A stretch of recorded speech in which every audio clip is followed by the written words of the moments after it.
Subscribe कीजिए India's 18 channel को और बेल आइकन पर क्लिक कीजिए लेटेस्ट न्यूज़ वीडियो सबसे पहले देखने के लिए। अफगानिस्तान से अमेरिकी सेना की वापसी के बाद तालिबान लड़ाकों ने एक बार फिर अपनी ताकत का लोहा मनवाया है। तालिबान ने अफगानिस्तान की सेना के साथ युद्ध करते हुए अफगानिस्तान की सत्ता पर फिर से कब्जा कर लिया है। इससे पहले तालिबान ने 1996 से 2001 तक अफगानिस्तान पर राज किया था और अब फिर से तालिबान ने अफगानिस्तान पर कब्जा कर लिया है। तब और अब के तालिबान में बड़ा अंतर देखने को मिलता है। उस वक्त के तालिबान नेता मीडिया के सामने नहीं आते थे, वो मीडिया से बातें नहीं करते थे, लेकिन 2 दशक बाद तालिबान में बड़ा बदलाव आया है।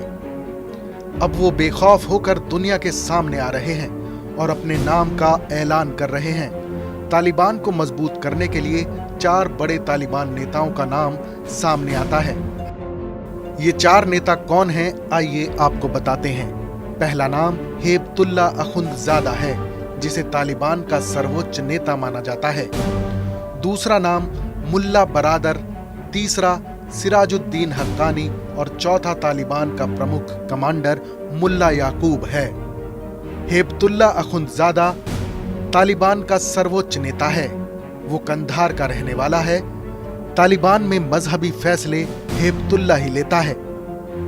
हथियारों और अवैध संबंध रखने वालों की हत्या का आदेश हेबतुल्ला ने ही दिया था। अखुंदजादा अल-कायदा के मुखिया अल-जवाहिरी का करीबी समझा जाता है। यह भी कहा जाता है कि अल-जवाहिरी ने उसे अमीर का ओहदा दिया था। हेबतुल्ला ने जब तालिबान प्रमुख की जिम्मेदारी संभाली, उस वक्त संगठन अलग अलग गुटों में बंटने लगा था। देश पर कब्जे के लिए एकता जरूरी थी और ये काम उसने बखूबी किया। मुल्ला मंसूर के रहते हुए हेबतुल्ला बहुत लो प्रोफाइल ही रहता था। तालिबान में रहते हुए उसकी भूमिका मजहबी मामलों तक ही सीमित थी। मुल्ला बरादर तालिबान का संस्थापक सदस्य है। बरादर का पूरा नाम मुल्ला अब्दुल गनी बरादर है।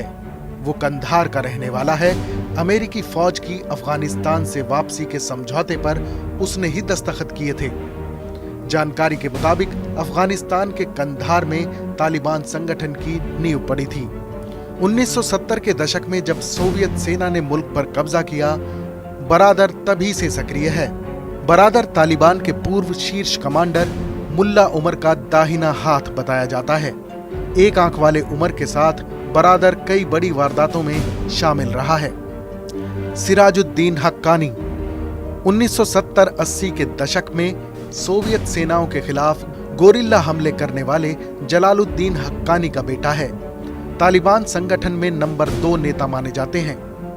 अमेरिका जिस हक्कानी नेटवर्क को नेस्तो नाबूद करना चाहता है, इसका नेता सिराजुद्दीन हक्कानी है। हक्कानी नेटवर्क को पाकिस्तान की बदनाम खुफिया एजेंसी ISI का सबसे करीबी माना जाता है, जबकि हक्कानी नेटवर्क और तालिबान नेटवर्क अलग अलग संगठन हैं, लेकिन दोनों का मकसद एक है। हक्कानी के दहशतगर्द फिदायीन हमले ज्यादा करते हैं। माना जाता है कि अफगानिस्तान में हुए ज्यादातर सुसाइड अटैक्स में इसी संगठन का हाथ है। मुल्ला याकूब तालिबान के फाउंडर मेंबर मुल्ला उमर का बेटा है। याकूब को बेहद खूंखार माना जाता है। इसके भी पाकिस्तानी सेना और खुफिया एजेंसी से नजदीकी संबंध हैं। तालिबान की जंगजू यूनिट यानी लड़ाकों की कमान इसके पास है। फील्ड कमांडर्स इसके ही आदेशों पर तामील करते हैं।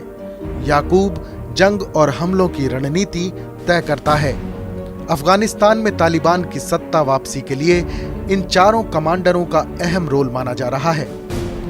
अब ये 4 नेता ही अफगानिस्तान में तालिबान सरकार का नेतृत्व करने वाले हैं।